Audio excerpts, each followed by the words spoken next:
colleague. Okay lah, so untuk hari ni kita, sebelum tu saya akan postkan link untuk you guys sign attendance. Saya letak kat chat box.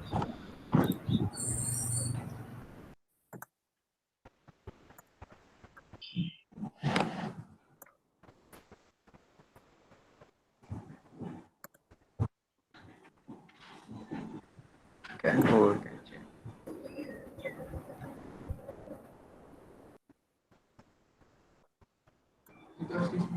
Okay, so Okay, bismillahirrahmanirrahim. Okay, so untuk memberkati kita punya pembelajaran hari ini, kita mulakan dengan umul kita Al-Fatihah.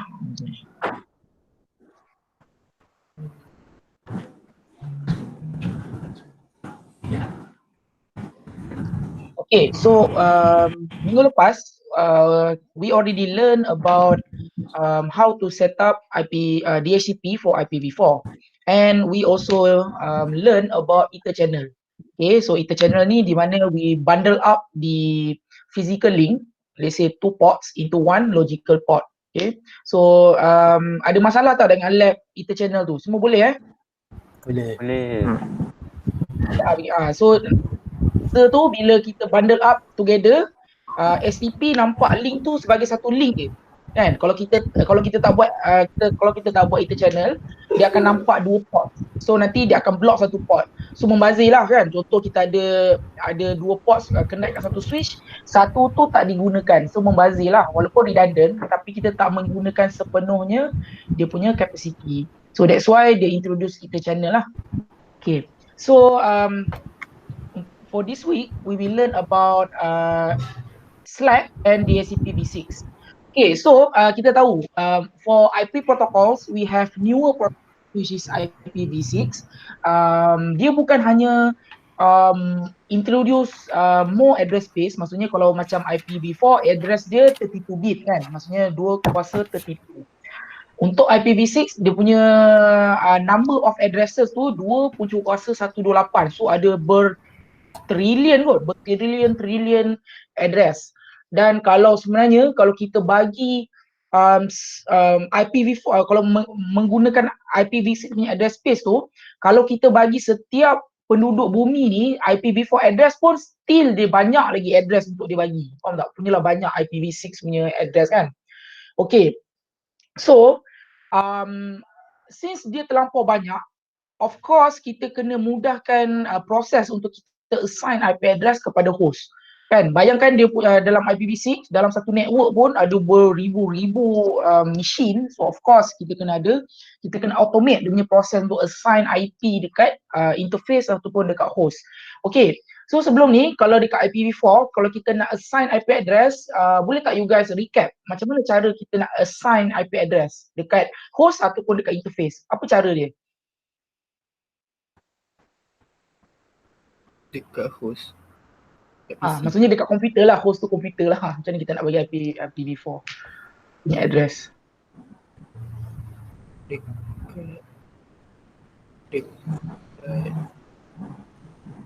Contoh kan, kalau dekat PC selalunya, contoh kalau kita buka control panel, kita tengok kat adapter.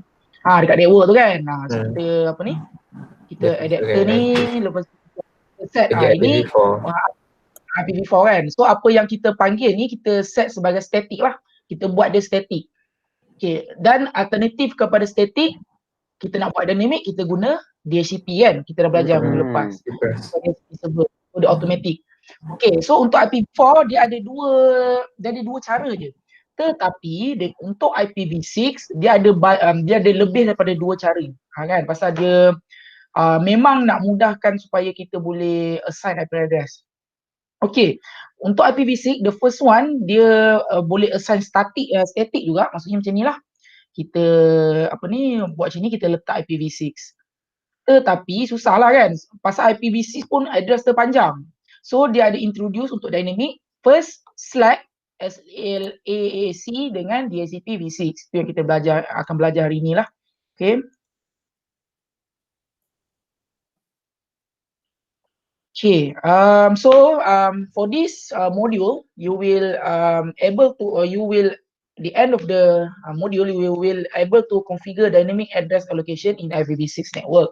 Okay, first one, we will learn briefly about how an IPv6 host can acquire its IPv6 configuration. Okay, explain the operation of Slack, explain the operation of DHCP v6, and also how to configure a stateful dengan stateless DHCP v6 server. Okay, so DHCP ni pun ada dua, ada stateful dengan stateless. Okay. Okay, IPv6 GUA assignment. Okay, so on a router, IPv6 global unicast address, okay, is manually, okay, tahu kan? Tak silap you guys dah ambil ke subjek TCP/IP? Dah. Dah kan?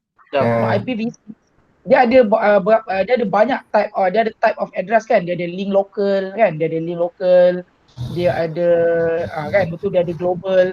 Kalau dia masuk IPv6 global unicast address, ini maksudnya global lah, maksudnya benda ni unik. Okay, dekat satu dunia dia unik. Okay, so is manually configured using the IPv6 address. So ni kalau kita nak dekat router tu, sekejap kalau saya buka packet tracer, ni kita static lah. Sekejap saya buka packet tracer.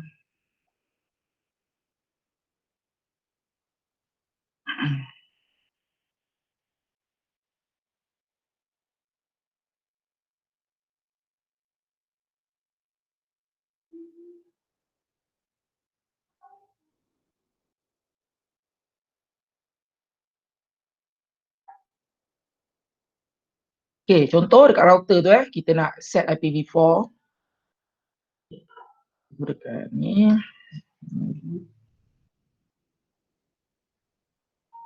So dia ada interface apa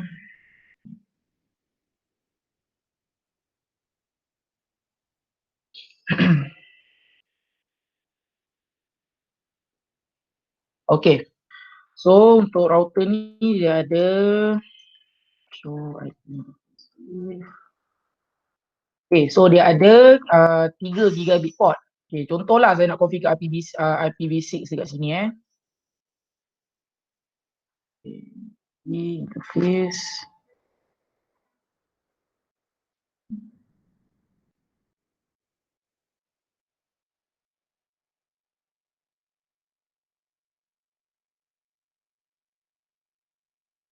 Okay, so kalau kita nak configure IPv4, kita boleh kat sini IP apa?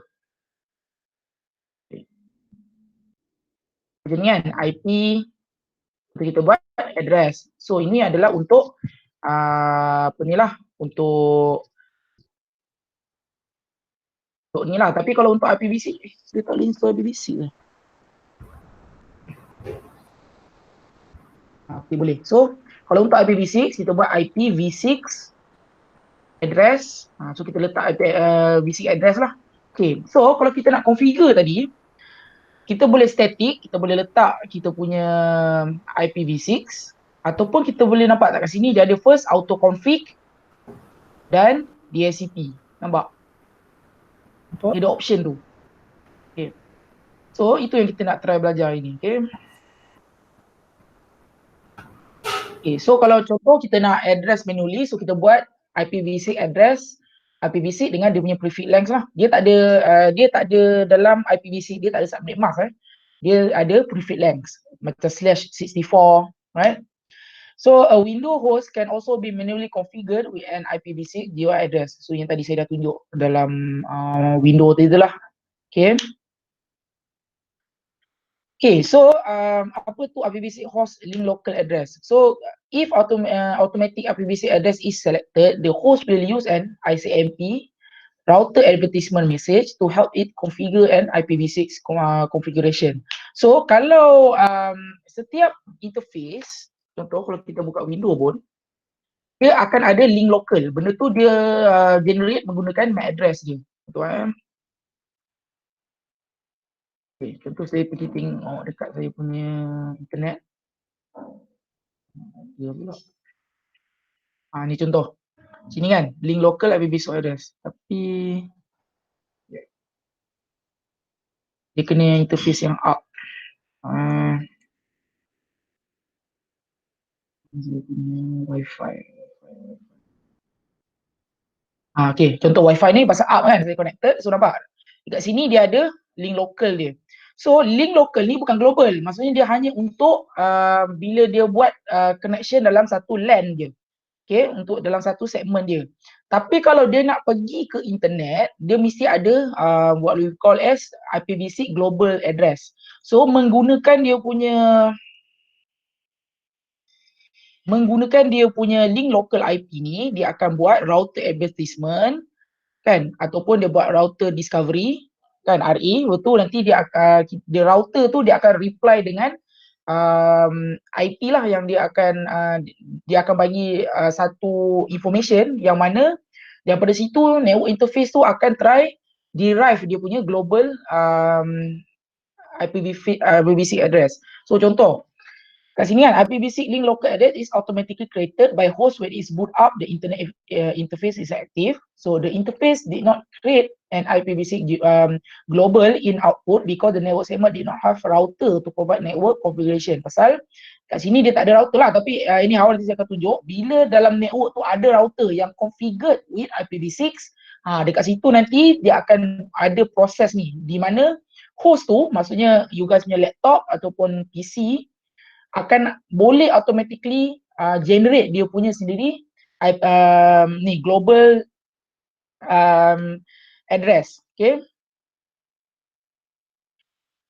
Okay, so by default IPv6 enable router periodically send IPv6 router advertisement which simplify how the host can dynamically create or acquire its IPv6 configuration. Okay, so dia ada dua so dalam global ni dia ada cara dia nak assign satu stateless. Okay, so tak ada yang device, maksudnya router tu dia tak track pun siapa yang dia assign siapa. Okay, untuk stateful pula dia ada DHCP v6 server, dia mana dia akan macam DHCP v4, dia akan ada pool of addresses. So maksudnya dia bagi, okay, IP ni aku dah bagi dekat komputer ni, so dia akan keep track berapa lama dia nak list ke semua kan. Tapi selalunya tak tahulah, so far kalau saya kerja kan, kalau orang buat IPv6 ni selalunya orang buat stateless je. Pasal buat apa kita nak ada server? Pasal IPv6 memang dia built in dalam dia punya protokol tu sendiri, dia boleh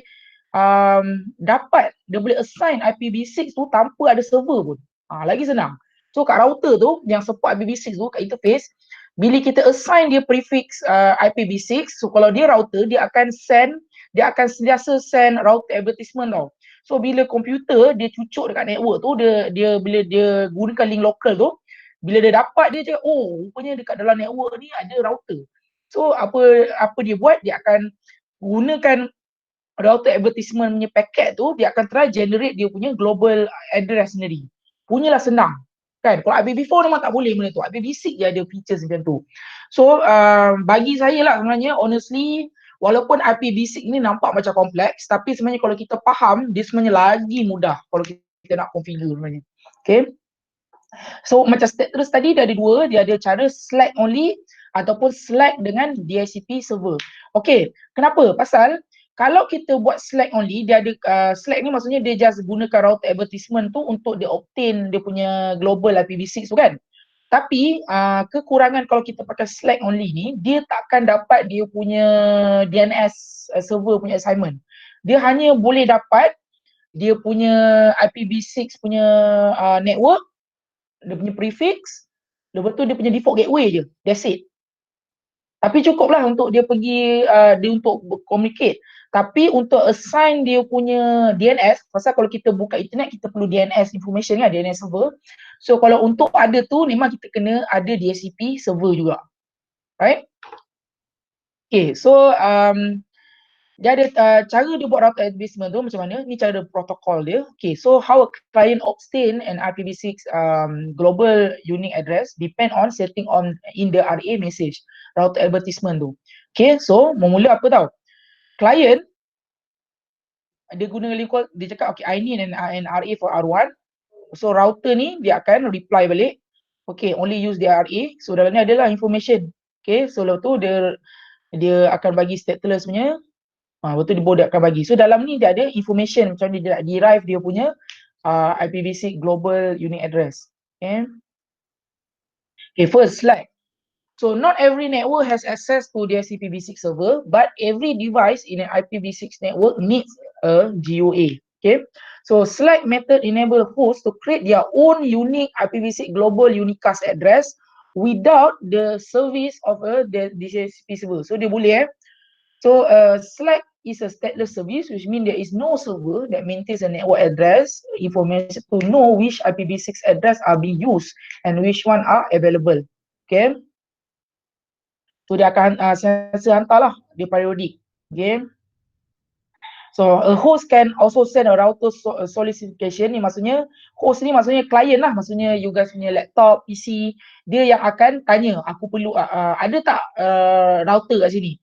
Dan router pula dia boleh reply router advertisement, maksudnya aku ada, aku router, so aku boleh bagi prefix. Okay. So macam mana kita nak enable Slack? Contoh kalau dekat router, okay, kat sini kita boleh IPv6 unicast address. So maksudnya bila kita buat macam ni, kita enable IPv6, right? Okay, so kalau kat sini kita boleh tengok lah sama ada dia dah ada IPv6, right? Okay, so ni kalau dekat CPU lah, kalau kita nak tengok sama ada dia ada ke tak IPv6. So dekat sini dia pun ada flag. Okay, kalau satu, dia inform that the client use IPv6 global unicast address prefix. Kalau kosong, client also use the additional information dalam RA. Macam DNS, server. Okay, so untuk IPv6 RS message, maksudnya router solicitation, maksudnya daripada client lah.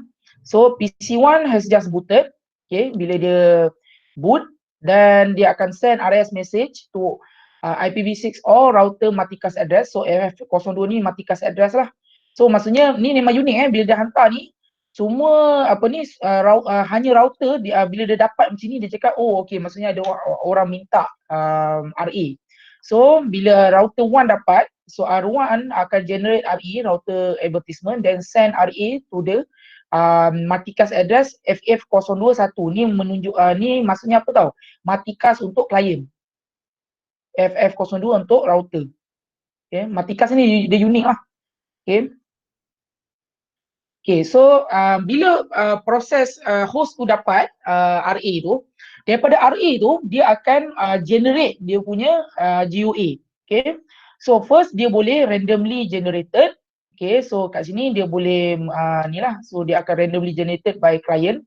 Kalau dalam window host dia akan guna method ni. Tapi selalunya kalau kita nak jadikan contoh macam switch ataupun router tu sendiri sebagai client, selalunya kita akan boleh generate menggunakan EUI64. EUI64 ni sebenarnya dia akan menggunakan MAC address 48 bit dekat interface tu untuk generate dia punya GUA tu. Faham tak? Pasal dalam IPv6 dia punya total macam ni, dia punya total prefix kan 128. Okay, so cara dalam IPv6, the first 64 bit untuk network portion. So benda tu memang kita dah configure dekat router. Tapi untuk the rest lagi, the baki 64 bit tu, cara dia generate menggunakan EUI64. Okay. Okay, so Slack host may use the following duplicate address detection process to ensure that the IPv6 GUA is unique. So IPv6, the host send ICMP neighbor certification message with specially constructed not multicast address containing the last 24 bit of IPv6 address. Okay, so apa kita try tengok. Okay, so saya ada satu router. Okay, so kat sini contohlah kita ada satu switch. Sini kita letak satu PC.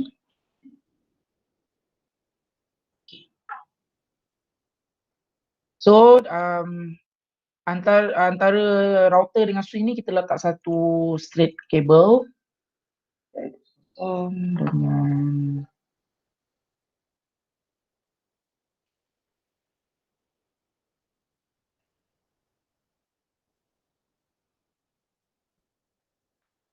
dengan pasti.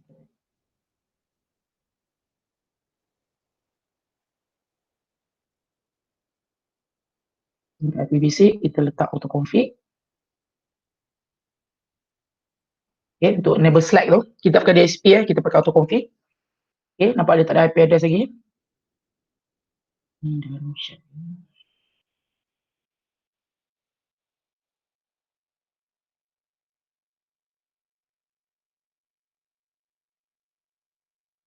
Okay, up.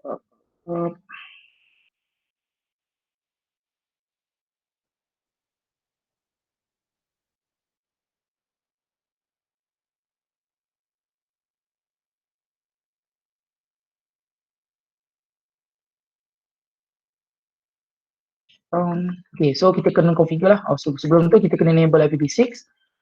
Config IPv6 unicast routing. So kita enable IPv6 nya ni lah. So kalau kita buat macam ni, so router ni boleh jadi RE. Okay, kalau config, so interface GI 000 tadi. Kita set the IPv6 lah, IPv6 S, so kita letak prefix lah. So contoh ni saya ambil je dekat internet.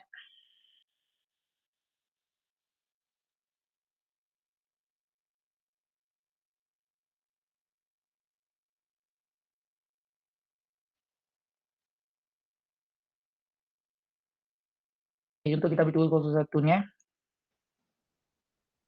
Okay, so ni untuk full, tapi kita just gunakan ni lah 64 bit ni untuk dia punya network. Okay.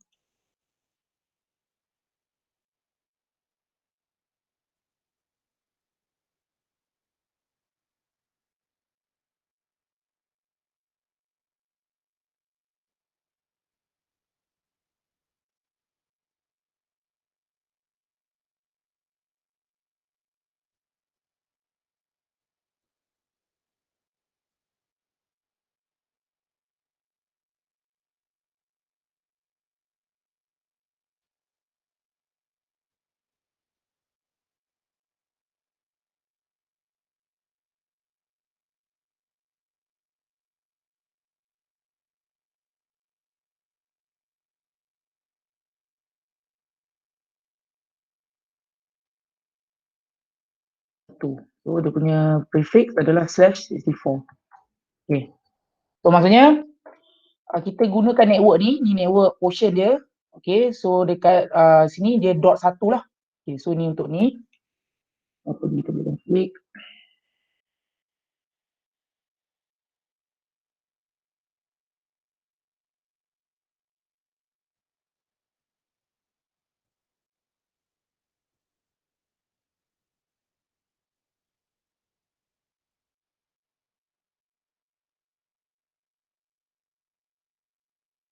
Okay, jadi.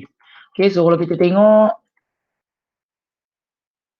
show IPv6 interface.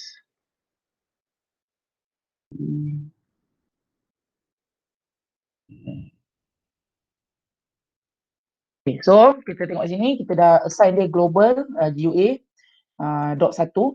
So dia punya network prefix adalah /64. So kalau ni adalah network portion dia, maksudnya dia punya network address lah. So ni nanti bila bila kita advertise dekat apa ni bila dia bagi dekat klien nanti, klien akan gunakan ni untuk dia punya network portion. Yang belakang tu macam dia punya lagi the rest of 64 kan, dia akan generate sendiri. Kalau window dia randomly lah. Okay, kita tengok okay. Ada tak klien ni dapat.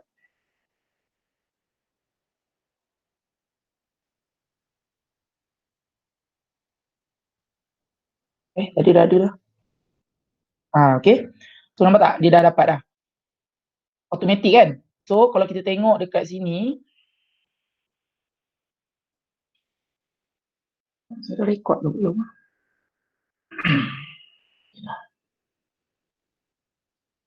Tapi config all. Right. So kalau kita tengok dekat ni, nampak tak? Dia dah ada link local. Itu satu lagi, dia dah mana dia punya. Kenapa dia tak keluarkan IPv6 dia?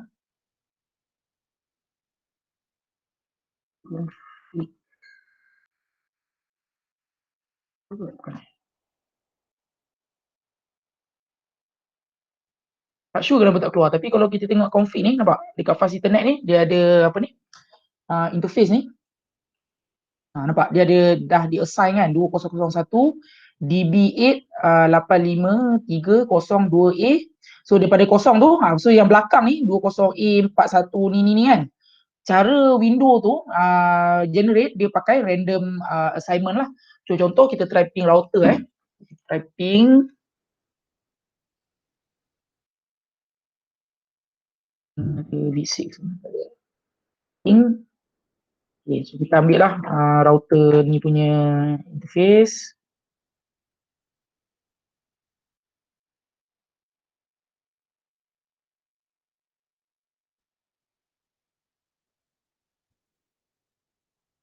Okay.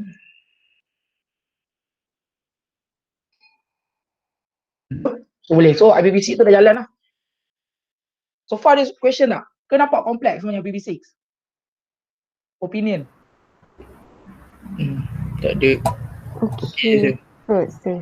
Dia kan sebenarnya pendapat saya lah, dia jadi nampak kompleks tu pasal dia punya address tu panjang tau. Tapi sebenarnya kalau nak cerita betul-betul IPv6 ni, kalau betul-betul kita faham kan, dia sebenarnya sangatlah simple.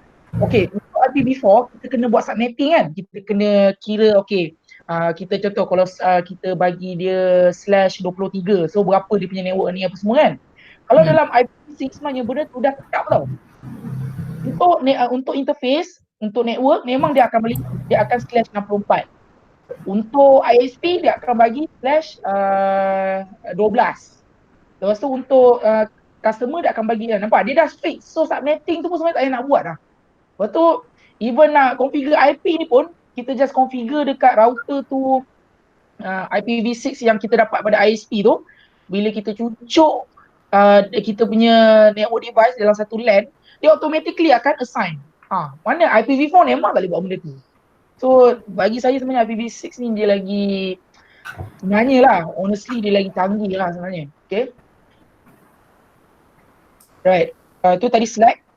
So now untuk IPv6 DHCP lah. Okay. So tadi macam mana IPv6 pula. So kalau ada DHCP of course kita kena ada server lah. So macam tadi host send RS, lepas tu router respond BRA. Untuk host send pula solicited message, maksudnya host ni PC ni dia nak aku sekarang ni dah dapat RA, tapi sekarang ni aku nak DHCP pula untuk bagi aku DNS contoh. So dia akan advertise, so DHCP server akan advertise, betul host akan respond balik. So barulah dia dapat lah. Okay. So DHCP dia ada stateless, so maksudnya IPv6 go network prefix and prefix length. So maksudnya dia dapatkan dia punya IPv6 untuk GOA ni, dia akan dapatkan menggunakan SLAC dulu. Maksudnya router lah akan bagi. Right? Okay, tapi untuk the rest of information dia akan gunakan IPv6. Okay. So macam mana kita nak enable stateless DHCP on interface. So macam ni cara dia, IPv6 ND ada config flag. Okay. So untuk stateful pula, so maksudnya memang totally DHCP server ni yang akan keep track of pool dia dah bagi kat siapa. So dia akan yang macam kita buat. So IPv6 ND manage config flag. So ini kalau kita nak buat stateful pula. Okay, so macam ni kita nak configure.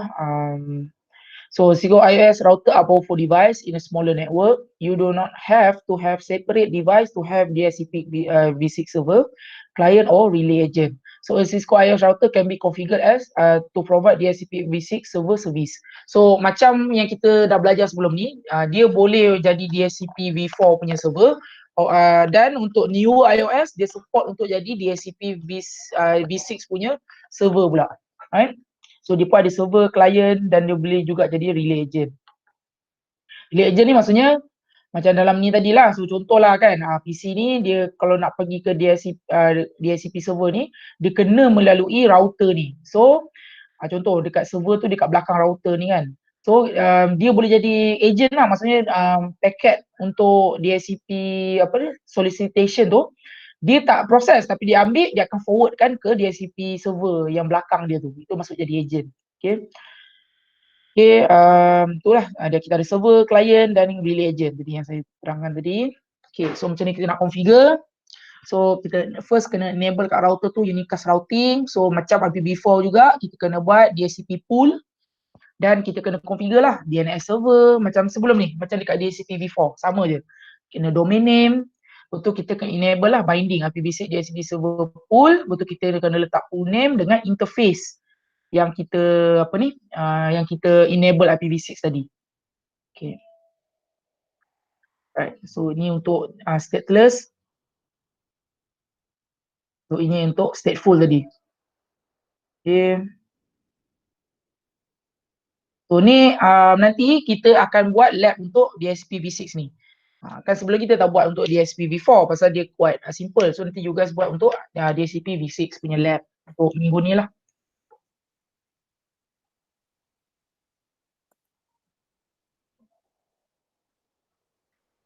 Okay, so macam ni kalau kita nak configure relay agent, so ni config dia IPv6 DHCP relay destination. Destination ni maksudnya destination interface. Maksudnya kan ini adalah IPv6 untuk server tu, DHCP server tu yang dia nak forwardkan message tu dengan interface mana, outgoing interface tu. Maksudnya dekat router tu mana interface outgoing ke server tu. Okay, so contoh kat relay agent ni, kat sini router 3 ni yang jadi DHCP server tu, so outgoing interface dia maksudnya daripada PC ni dia akan forwardkan ke G000. So ini dia jadi agent. Okay, so macam ni kita nak verify. So kita boleh show IPv6 DHCP interface. So dia akan tulis kat sini lah relay destination. Dan kat sini kalau kat R3 ni kita nak verify sama ada yang IPv6 DHCP tu jalan ke tak. Kalau macam sebelum ni kita ada show IP DHCP binding kan. So untuk IPv6 kita tambah je lah IPv6 DHCP binding. Okay, so any question? No. Okay, so untuk minggu ni dia punya assignment tu kena buat lab untuk DHCP v6 lah. Okay. Pasal DHCP v4 kan kita tak buat. So nanti kalau kita buat DHCP v6 ni insyaAllah boleh terus tahu DHCP v4. Okay, DHCP v4 tu ni simple je. DHCP v6 ni dia kompleks sikit. Okay, okay next kita sambung di lecture kita. Kita rehat 5 minit dulu sebelum kita sambung dekat ni. Dekat switch security. LAN security. Okay, kita rehat 5 minit dulu. Okay. Okay.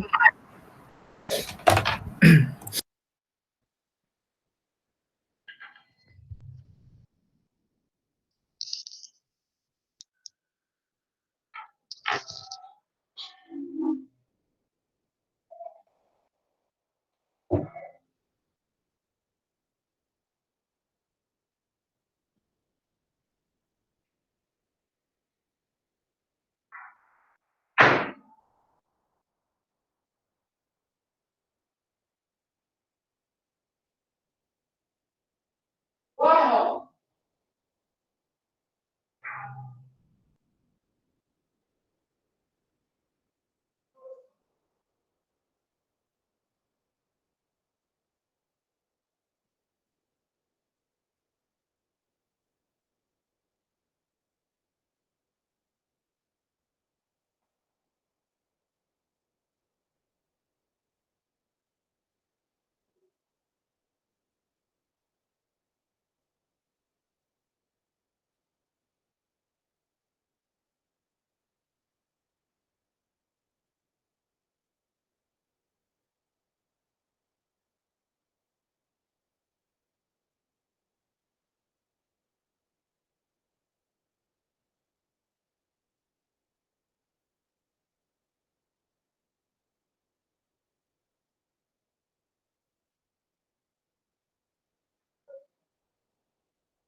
Hello,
Assalamualaikum. Waalaikumsalam.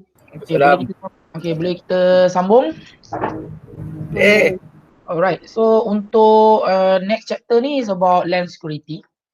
Okay, so dalam routing and switching ni dalam enterprise, switch tu adalah selalunya PC dia akan connected dengan switch untuk dalam LAN tu lah. So untuk menjaga security LAN tu, untuk avoid that unauthorized person from accessing your internet, kita mesti consider LAN security, right? So okay, so contoh LAN security punya implementation, pernah tak you guys try nak contoh dekat lab kita tu kan, dekat lab Cisco tu, pernah tak you guys try cucuk router kat situ dekat internet port tu ataupun cucuk switch?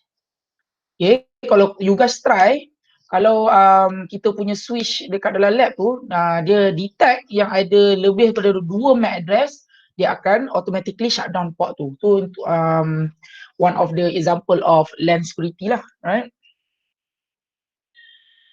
Okay, so in this module, we will explain how vulnerabilities compromise LAN service security. Okay, so untuk endpoint security, maksud endpoint tu adalah PC, laptop, apa lagi? You guys punya telefon kan. So explain how to use endpoint security to mitigate attacks. Access control. So macam mana kita nak menggunakan mekanisme AAA authentication ataupun 8021X untuk make sure yang hanya authorized device je yang boleh connect dengan network kita, boleh connect dengan switch port tu ataupun wifi tu. Okay, bukan wifi, AP, access point wifi tu, right? And identify layer 2 vulnerabilities, and explain how a MAC address table attack can compromise LAN security. And I also will try to explain how LAN attacks compromise LAN security, right? So firstly, we will talk about endpoint security. So nowadays memang terlampau banyak vulnerabilities yang boleh hacker ataupun threat actor exploit untuk merosakkan atau untuk compromise our network security. So kita ada denial distributed of service, so DOS. Okay, so DOS ni senang cerita, dekat kita punya server tu, contoh web server ke ataupun anything, any server, dia akan try hantar paket yang terlampau banyak untuk overwhelm server tu. Kan? So kalau untuk daripada satu single source dia panggil denial of service. Kalau dia daripada multiple source dia akan panggil distributed denial of service. Dan kita juga ada data breach. So contohlah macam database pelajar UiTM, alright? So database UiTM tu ada maklumat pelajar, markah pelajar, semua maklumat information yang sensitif lah. So contoh dekat student portal UiTM dia ada menggunakan database ni, dia akan ada interface dengan database ni. So kemungkinan hacker luar tu yang ada akses kepada web interface student portal tu, mungkin dia boleh menggunakan SQL injection ke, dia boleh buat cross-site scripting ke, ataupun dia boleh buat any other web vulnerabilities untuk try circumvent ataupun dia try bypass security yang dekat web interface tu untuk dia dapatkan data-data daripada database tu dan will lead to data breach. And also we have malware, which is also a favorite point of attack. So dalam malware, contoh dia gunakan cross-site scripting, lepas tu dia pergi plant malware dekat dalam website tu. So anyone yang access to the portal tu akan dapat malware kan, ataupun dia boleh hantar guna phishing email. So dia hantar email, so dalam email tu ada attachment. So attachment tu bila attachment dia buka je, dia run makro script ataupun dia ada satu URL, bila dia klik URL tu dia akan download malware ke dalam PC endpoint tu. So macam-macam lah. So dalam malware tu dia ada ransomware, lepas tu dia ada virus, trojan, macam-macam type of malware. Right, so dekat network security, untuk kita defend our network from this kind of attack, so Cisco pun ataupun network vendors lain, dia ada provide solution, right? So solution tu boleh jadi in the term of network security device. Okay, so untuk elakkan, contoh untuk elakkan data ke, contoh kita nak communicate data between gunakan internet, okay, medium the internet, so kita boleh menggunakan virtual private network. Contohlah lecturer sekarang ni bekerja dekat rumah, so database pelajar tu ada dalam sistem UiTM. So macam mana untuk make sure bila lecturer try nak access data dekat UiTM punya database tu, orang yang threat actor yang dalam internet ni tak boleh nak baca, dia tak boleh nak dapat information tu. So kita boleh guna encryption in the form of virtual private network. Okay, so kita boleh juga buat next generation firewall. Okay, so ni bukan firewall yang biasa. Kalau firewall biasa tu macam kita buat ACL ke apa, dia hanya boleh block source IP, dia boleh block berdasarkan layer 3 dengan layer 4 berdasarkan ports ke apa kan. Tapi untuk next generation firewall ni dia lain, dia boleh dia lagi granular, maksudnya dia boleh baca application packets tu, dia boleh tahu oh packets ni mengandungi malware, packets ni mengandungi phishing email. Memang dia boleh baca per packets. Itulah kelebihan next generation firewall. Okay, so adalah, so dia ada next generation IPS, malware protection, macam-macam. So next gen firewall ni ada semua features ni dan mahal lah, terlampau mahal. Tak silap dalam UiTM, UiTM gunakan next gen firewall ni, brand dia Fortinet untuk jaga network UiTM. Dan kita juga ada network access control. So network access control ni adalah satu mekanisme di mana dia perlukan ada central database untuk dia buat authentication, authorization dengan accounting. So maksudnya bila dia nak cucukkan network, dia akan try verify dulu dengan server ni sama ada user ni authorized tak untuk access network ni. So dalam Cisco dia ada dia punya solution lah, Cisco ICE kan. Tapi terlampau mahal lah. Tapi saya rasa kita ada je open source punya open source punya solution macam packet fence ataupun macam kita boleh buat radius dan kita work with packet fence. Okay, so untuk endpoint security adalah security untuk kita ni endpoint lah, maksudnya kita punya device, kita punya laptop. Okay, endpoint are host which commonly consist of laptop, desktop, servers and everything. So dalam endpoint ni kita boleh buat host based IPS. So dekat endpoint, dekat dalam kita punya staff punya laptop tu mungkin kita boleh install host base IPS lah, so kita install dalam tu, so dia akan sentiasa monitor host tu. Kalau dia tengok mungkin ada malware, dia akan beritahu, oh ni malware. Kalau komputer tu try nak buka phishing site, dia akan warn dulu, dia akan block, oh ni phishing site. So ada software macam tu. Okay. Dan kita ada juga Cisco email security appliance. So senang cerita, adalah dia beli device tu, dia letak dalam network tu. So network ni dia akan jadi email gateway. So email gateway ni email yang keluar dan masuk dalam network tu, maksudnya contoh kita buat @uitm.edu.my kan, dia akan lalu dengan email appliance ni, dia akan try baca email tu sama ada virus ke, ada phishing ke apa. Kalau ada, dia akan terus dia akan terus delete ataupun jadikan dia sebagai spam. Okay, ada juga.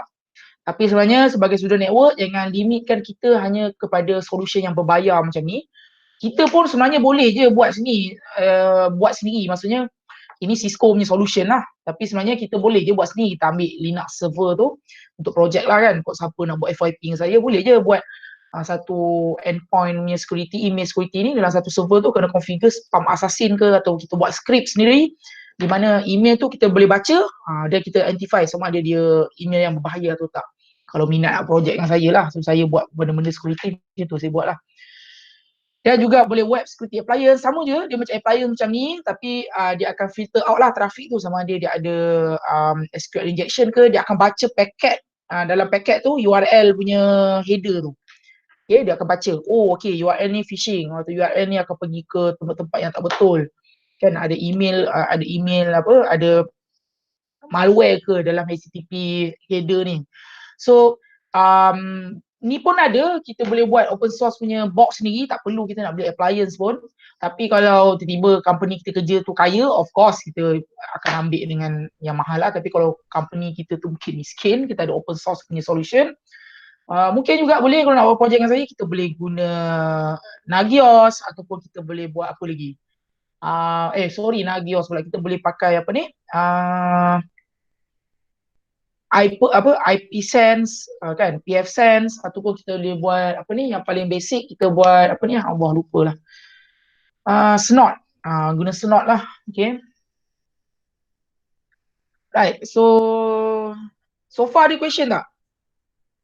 Apa binatang pula Snort tu semua kan, so senang cerita dia open source software lah, bikin ni Snort. Snort tu muka pernah guna lah sir. Babi tu. Pernah guna alhamdulillah, pasal ada kelas security benda tu lah. Dia sebenarnya macam ni, sebenarnya yang kita belajar, kalau kita betul-betul belajar security kan dekat dalam universiti ni, kita sebenarnya dah belajar lagi advance sebenarnya.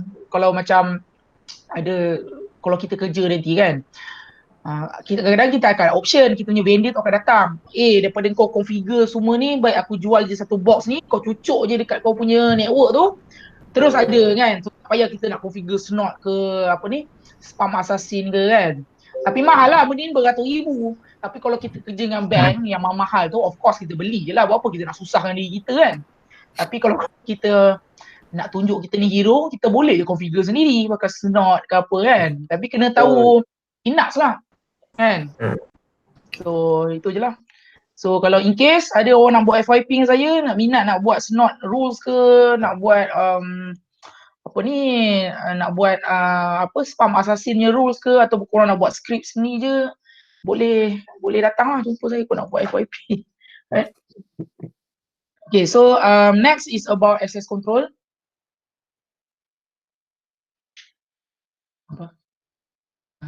Okay, so apa lagi, authentication, access control.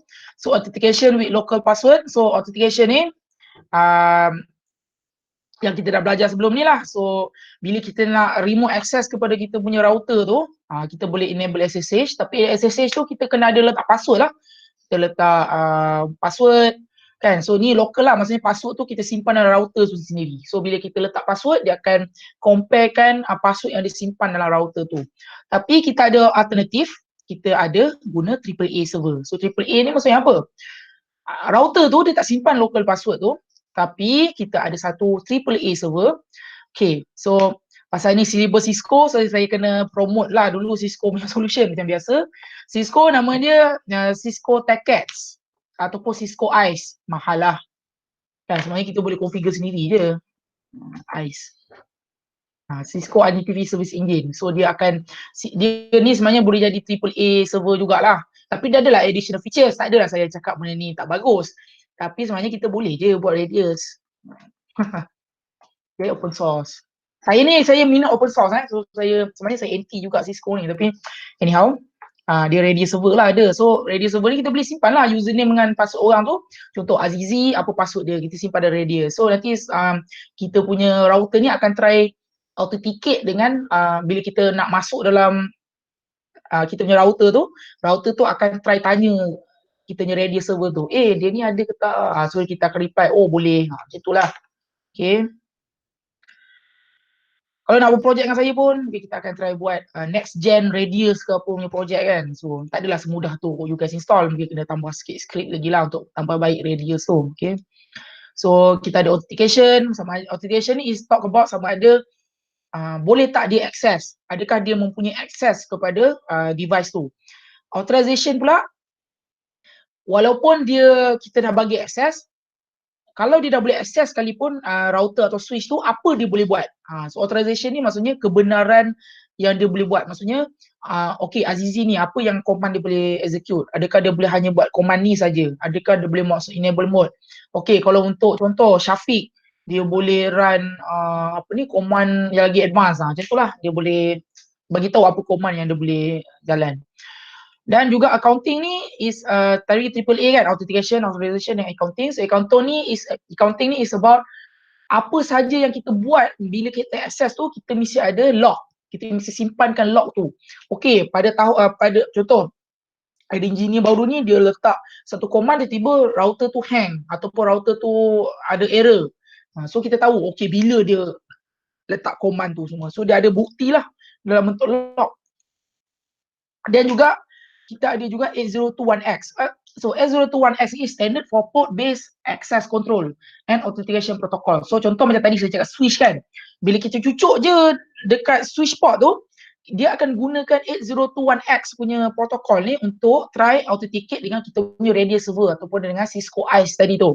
Dia akan hantar protokol tu, dia akan cakap, oh okay, orang ni MAC address komputer ni try nak authenticate. So aku check dulu sama ada MAC address ni dia allow tak untuk access kepada switch tu. Kalau dia tak boleh, so dia akan terus shut down port tu automatic. Okay, so dia ada client, switch tu authenticator dengan authentication server ni radius tu lah, atau Cisco ICE. Switch tu authenticator, client tu adalah host tu kan. Right. Okay, layer 2 security threats. So kita ada macam layer 2 vulnerabilities lah, so macam-macam dalam layer 2 ni. So kita ada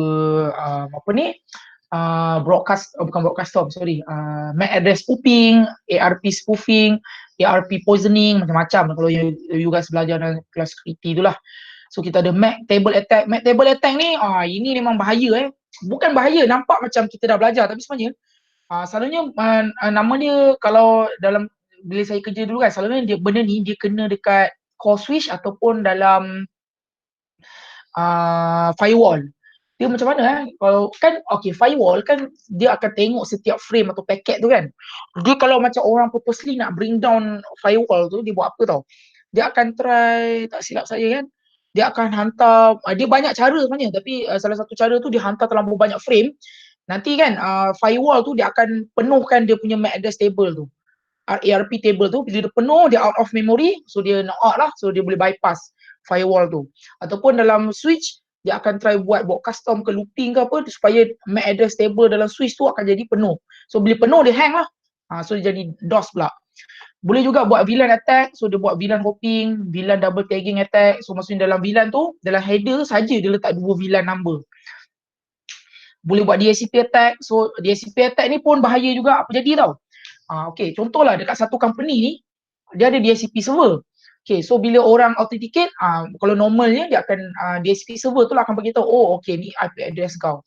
Tapi kalau kita spoof IP DHCP server tu, kita pula sesuka hati cucuk dalam network ni, kita run DHCP service. So instead of orang dapat IP ni, dia dapat IP lain. Dan selalunya orang akan buat, dia akan setkan DNS server tu. DNS server tu daripada company yang DNS server dia letak dengan DNS server dia yang tak apa-apa.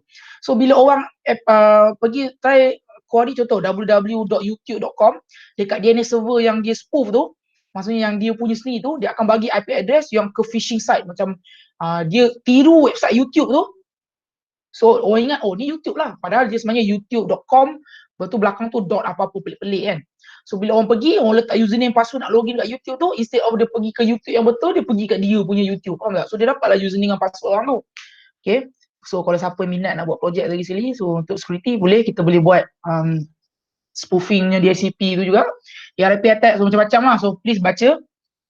So ni type of attack lah. Okay, so macam mana kita nak mitigate? So solution dia selalunya dalam most of vendors dia memang ada port security. So port security tu dia akan boleh prevent many type attack, increase MAC address flooding atau DHCP salvation attack tadi. So MAC address flooding tu kalau dia check, dia tengok je dekat port tu, source tu lagi ada dua atau lebih MAC address, dia akan terus shut down port tu. Dia boleh buat DHCP snooping, nak prevent DHCP salvation atau spoofing attack, akan buat dynamic up inspection, IP source guard, kan macam-macam. So benda ni semua memang ada dalam switch.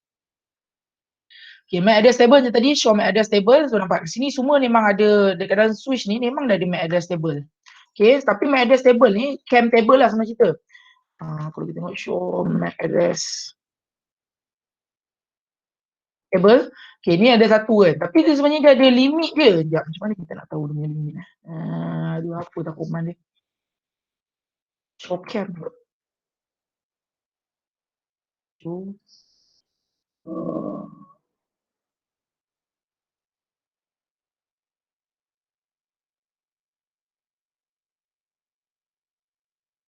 tak ingat lah, dulu saya kerja saya tahu dari satu command tu kita boleh tahu. Sebenarnya cam table tu dia hanya boleh simpan berapa banyak MAC address table je sebelum dia out of memory.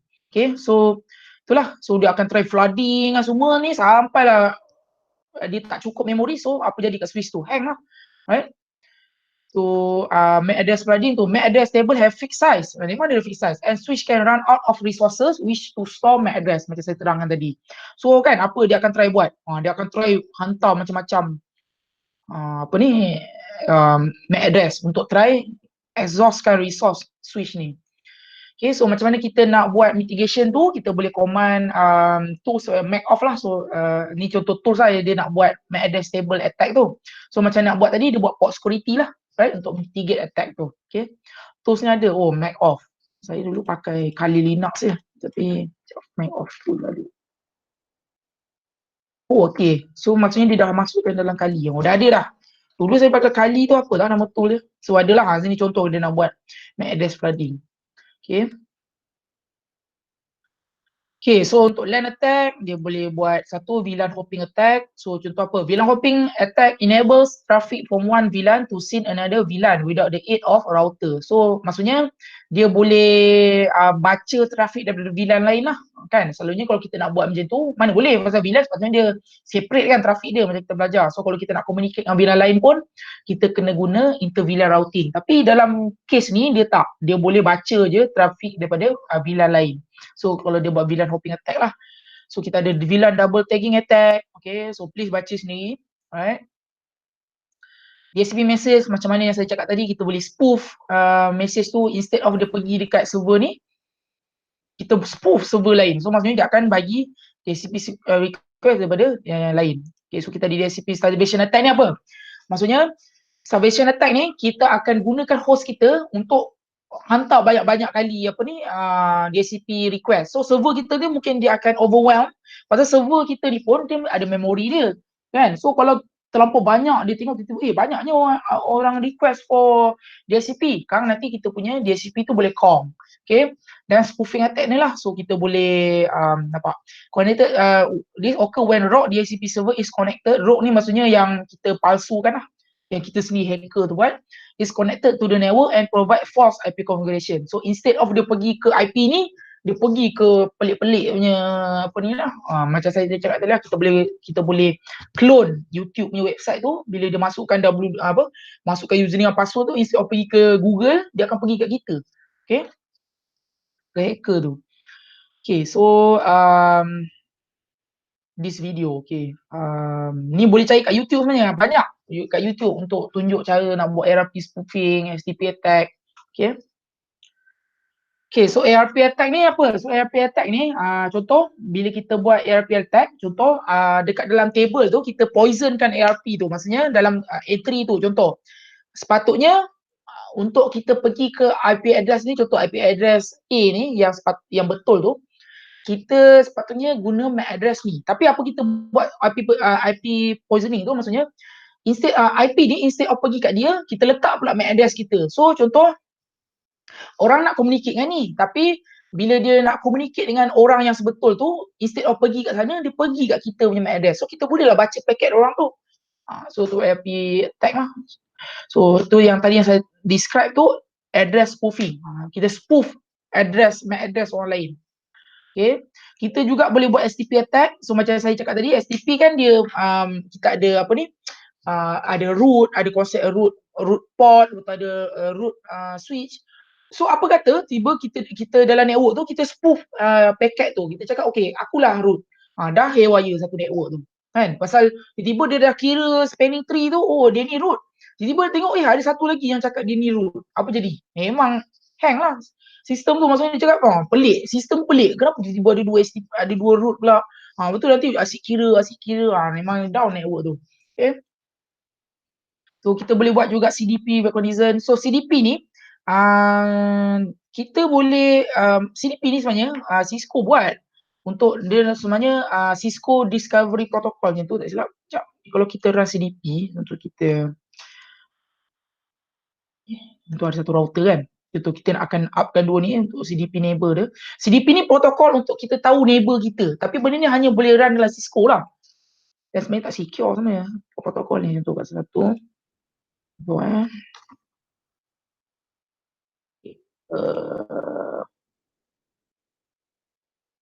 tadi please GI 001 tak silap. No shutdown. So kita letak IP address. Contohlah kita letak 192. Apa lapar? Okay. No shutdown.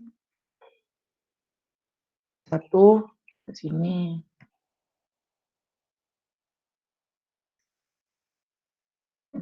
Confi interface GI 001. No shutdown. Yes, 192.168.0.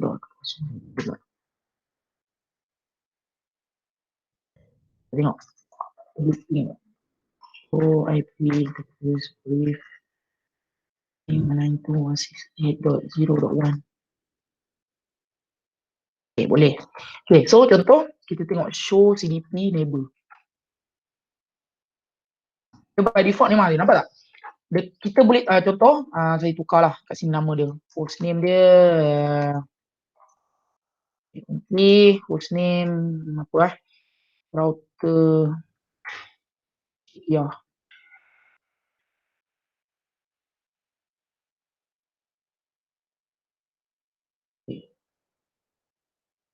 Host name dia lah. Kat sini router chip update.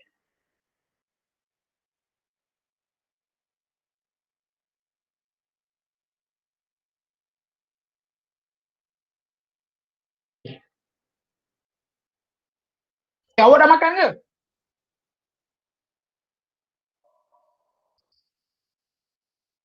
Okay, kalau kita show CDP neighbor, kita boleh nampak router chip Kia. Kita tahu interface apa ni. So menggunakan sini sebenarnya ada tool dia boleh gunakan tu untuk dia discover pula configuration router neighbor dia tu. Ada. So inilah maksudnya CDP neighbor punya tag. So daripada sini Cisco Discovery Protocol ni kan. So selalunya memang kalau dalam network engineer memang dia akan disable di CDP ni. So no CDP run lah.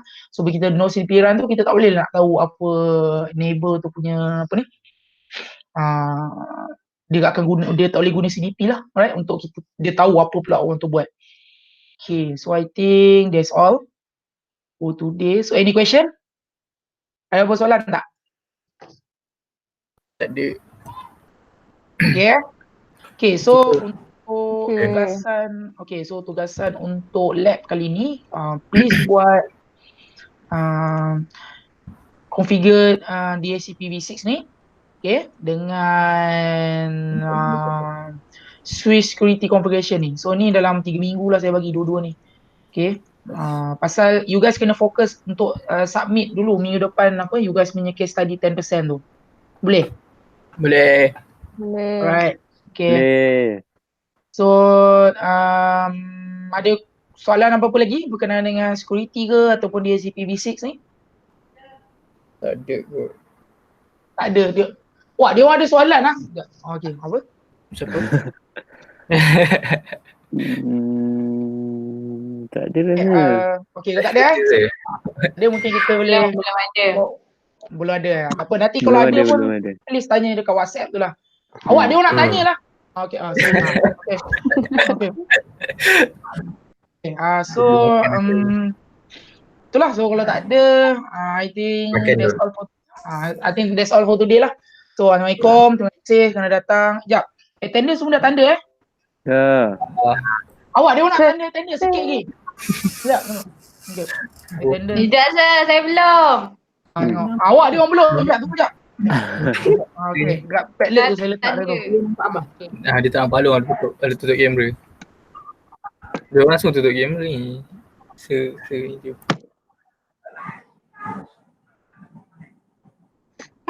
Okay. So saya dah letak padlet tu. Okay, so letaklah untuk attendance. Okay. Pasal attendance ni dia nowadays memang tiap-tiap hari HCA akan collect. Memang tiap-tiap hari lecturer kena hantar macam report. Kelas tu berapa ramai datang tak datang. Saya pun tak tahu. Letih lecturer kena hantar report. Okay, so I think that's all. So thank you very much. Nanti recording ni saya akan share dekat YouTube nanti saya bagi link. Okay. Okay sir. Okay. Bye. Alright.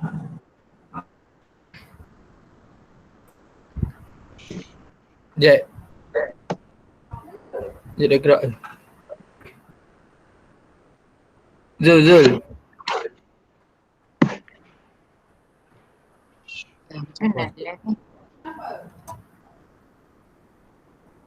Level 30%. Left.